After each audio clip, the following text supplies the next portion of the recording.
I hereby summon all my imps.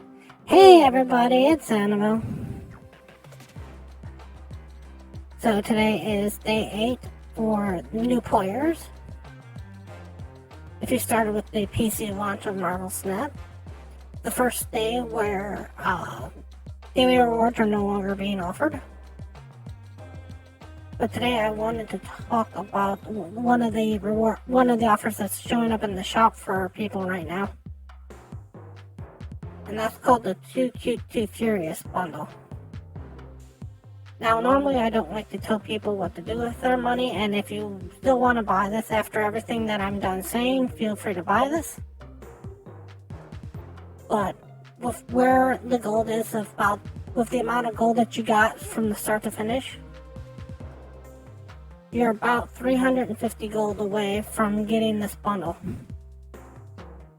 Which means that there is a chance that you could actually farm up the rest of the gold that would be necessary to get this gold before this reward ended. Now it would take a lot of farming, and you'd have to either get high enough in the reward track here to get all the way up to level 90 where you pick up the 500 gold, or you'd have to get far enough down on the season pass track, get past 50 to start getting into these boxes which have the gold in them. But if you did get that far, there is a chance that you could pick up this amount of gold. And I just kind of want to go over the shop and how it kind of works, and kind of some of the calculations in the shop, and how to figure out what's good deals, bad deals, and why this might be a deal that you're not that happy with when all is said and done if you buy this one. So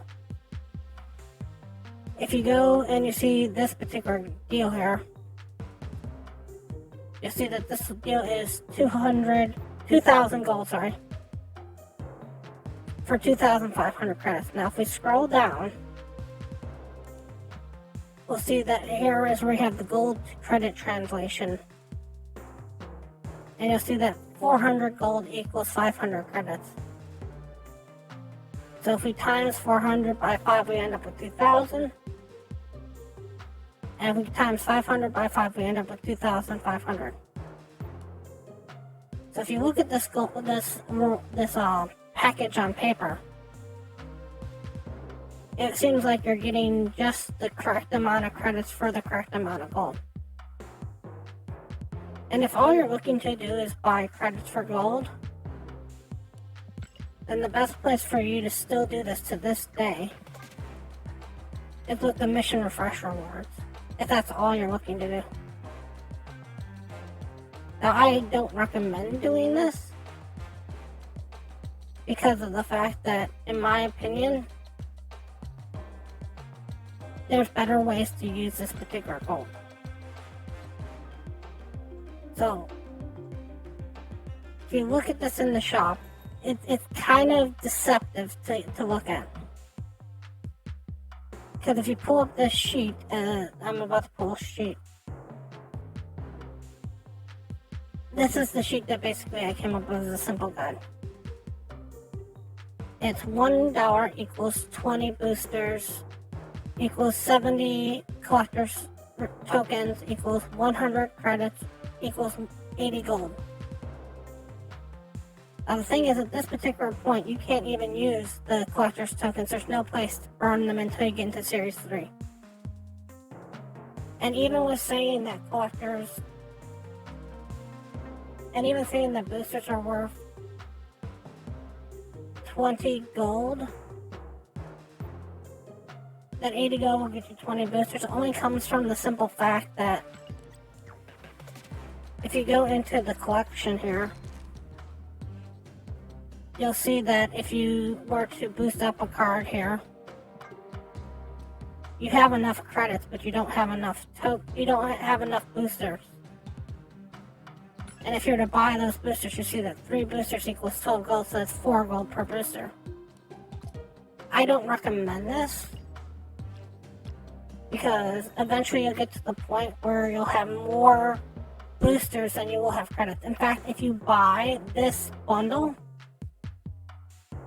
you'll actually end up with more boosters than you'll have credits for. They give you enough boosters in here to rotate the card twice through. And for that many to have enough credits to do that, you would need 6,100 credits. So they give you about 25 here. And if you've been keeping up on your credit rewards, you're about at 25 at this particular point. So that puts you roughly around 50, so you're still missing about 10. So that's where it's going to run into the issue of if you buy this,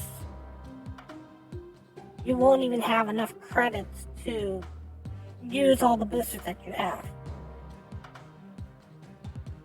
So if you're interested in getting this, if you somehow got up enough gold for this, still watch out for it, be wary of it, because you'll already enter the point where you'll have boosters but not credits. I just kind of wanted to put that out there and let you know what's going on with this particular shop. Now, this is where it kind of gets into shady, weird math. Because if you look at the variants by themselves, these variants are technically 700 gold variants. And you don't, if you're a brand new player, you don't own Jane yet. You own the Iron Man, but you don't own Jane. And I'll say this, and I mean this in the nicest way possible. Variants mean nothing. Yeah, they're cool to look at. Yeah, they're neat to have. But they are almost a negative value. Because somewhere down the path, as you go up this collector's levels, you'll open up Jane at some point. And because you already own her as a variant, that's a card that you're missing then. Not that you're missing, because you technically were missing it anyways, but it becomes a useless drop for you. Like if we go back and we look at some of the stuff that we got some cards down here that are things that were not helping us out a ton. Like when we opened up our Double Dinosaur, that was a slot that could have been something else that would have actually helped out our deck. So even though variants are nice and they let you get into playing cards earlier, because if you own a variant you can still play it, down the road you'll eventually have to open up the base card. So that's what causes that issue.